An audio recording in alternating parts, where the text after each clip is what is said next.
Hello, guys. You know that this is not my regular type of content, but as far as this is not regular, I decided that the format should not be regular as well, and therefore I'm in a different location than you usually see me on. I went outside.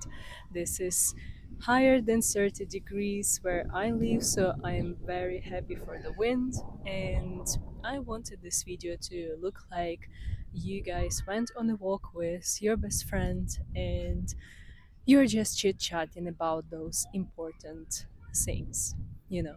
And for this video, I wanted to talk about the topic that was requested several times and that I also find important for myself, which is how to let go of trauma and of people as well. And I can tell you that I am no stranger to this topic. I had a lot of different traumatic events, traumatic situations in my life, which were connected to my childhood. And overall, the first 23, 24 years of my life were kind of handful. And I actually had quite a lot of the therapy hours spent where me and my therapist were discussing how do I let go of this baggage that I've been carrying with myself. And oh, this is very complicated topic because I understand how complicated it is sometimes to actually be able to let go. But I want to share some tips with you that helped me to let go, helped me to become a better person through any of the situations that I had in the past, and I hope that these insights will help you as well. And I want to start first with the overall understanding of what is happening when you are stuck in the traumatic loop. So let's say something has happened to you, another person wronged you, or you ended up in the abusive situation, in any kind of the traumatic situation. You may have lost a lot of money because of the mistake or whatever, but let's proceed with the other people wronged you, as this is the main request, right? So another person wronged you, and what happens with your brain and with you overall during these situations? You keep thinking about this over and over and over again. You go through this situation 1,000 times in your brain, thinking about how you could respond differently, what you could do differently, thinking about what kind of a jerk this person is, etc., etc. And when you do this, you torture yourself. Your mood is always down. You just berate yourself and do so and think so many unkind things.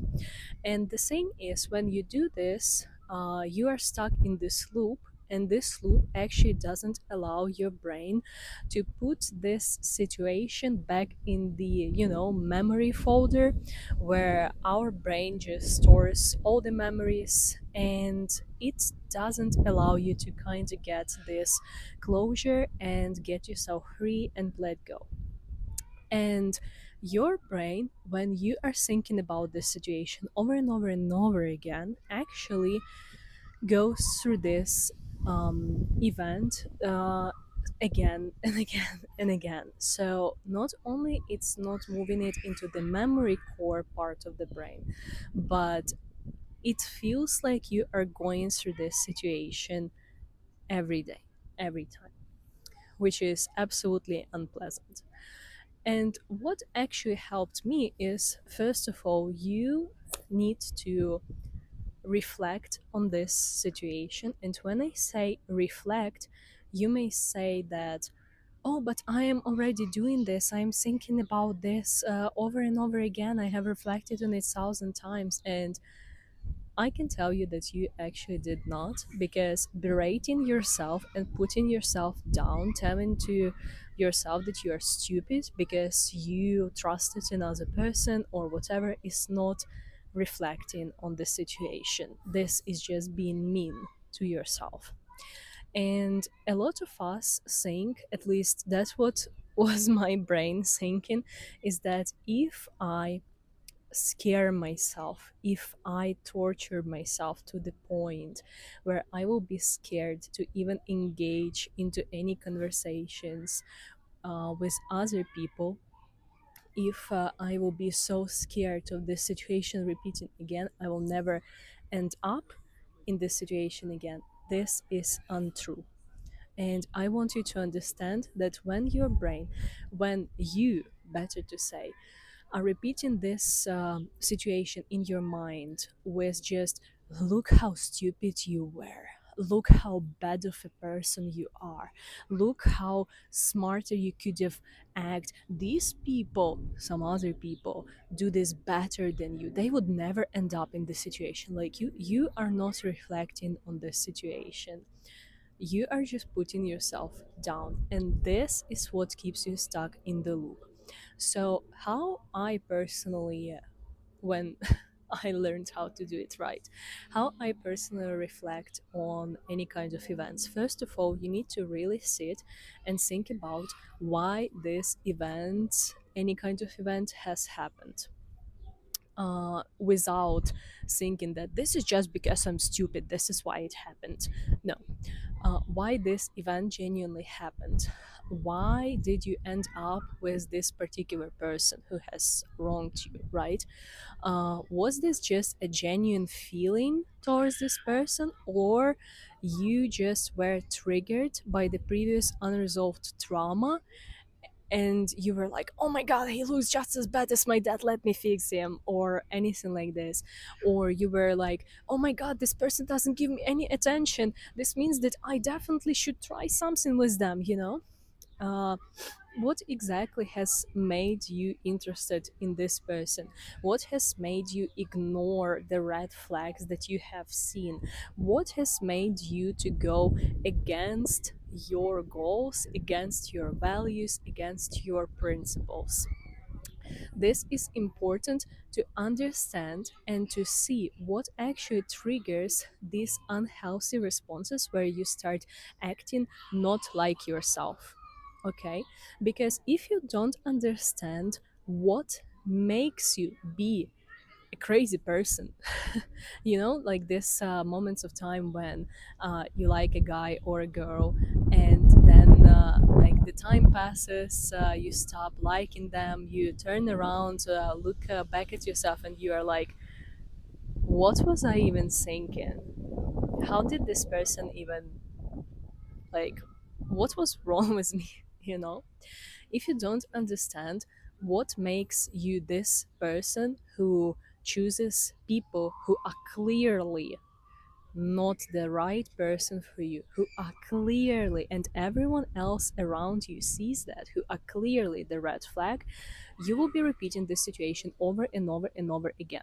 Because the person with the closed eyes obviously like cannot see clear. You know, I'm something of a scientist myself. You just cannot properly interact with other people, and no amount of bullying from your brain will actually fix this, and you will face the situation again and again. Also, what you can reflect on is, and I kind of like mentioned that, but what kind of the need this person that has wronged you, what kind of a need this person was closing? Maybe you thought that they will finally make you feel loved because you do not love yourself.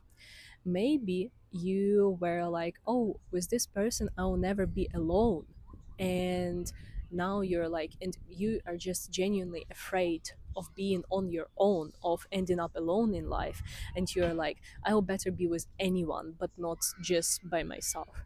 And when you sit and reflect on these situations, you start understanding what's made you act in the certain way, what's made you attracted to the wrong person, what's made you close your eyes on like all the possible things, all the possible, you know, intuition and red flags that you have seen. And now you need to actually write for yourself what you are going to do if you meet any kind of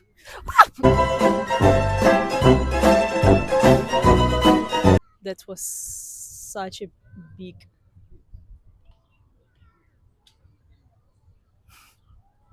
anyway went on a walk with your best friend. Yeah, I'm just genuinely terrified of bees and this big stuff. Anyway, so what I was saying, now you need to actually reflect on what you're going to do if you ever meet this kind of a person ever again. Say the person is approaching you and they start becoming handsy with you, and you are like, oh, like I remember this thing went wrong the first time, but I was kind of like not approaching you, but like you're on a date, let's say, and I remember like this person did it as well, and I was not comfortable saying that I don't like it, and I kind of was silent, and then I felt bad about it. So now I'm going to, in this case, I'm going to say something to this person and leave, let's say. So your goal is to explain to your brain how you're going to protect yourself in the case of this situation happening again. This is how your brain will finally find its peace and will be able to trust you again, that you can actually resolve this situation. And if such similar situation happens again, your goal, your task is to act exactly in a way that you have agreed on with your brain, how exactly you're going to act.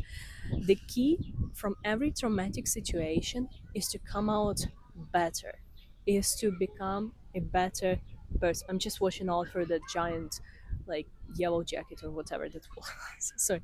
So the key from the traumatic situations is not to become the person who is scared to go out and talk to people and protects herself or himself by isolating himself or herself from everyone and anyone possible, never talking to other people. But the key is to developing yourself, becoming the better version of yourself, learning what you want to do, what you don't want to do, what you want to see in your life, and what you would never want to see in your life from other people. I want you to understand that this is normal to make mistakes. Never compare yourself to people online that, oh, like these people, they are like so cool, these people like know how to live their life, these people would never end up in such situation as I did. The fact that you see only what people want you to see, and usually this is the best, doesn't mean that those people don't eat shit behind the camera. Just saying. So this is you who should decide, like, whether this traumatic event, whether this event that you have gone through will be the biggest, scariest skeleton in your, under your bed, in your closet, that would make you tremble every time someone triggers it, or will this be the next step, the next brick in your empire of greatness for yourself? And I always advise to choose the second, because you deserve way more than you can imagine. It doesn't matter what you experience right now, what you think about right now, there is always a way out. And if you give yourself time and grace, Jesus, I will never be making those videos outside again. Sorry, guys. If you give yourself time and grace, you'll see how it will all come out, and it will come out beautifully. I will love you and leave you because I'm so sweet that they just want all to eat me. So yeah, have fun, guys. I will see you soon. Bye bye.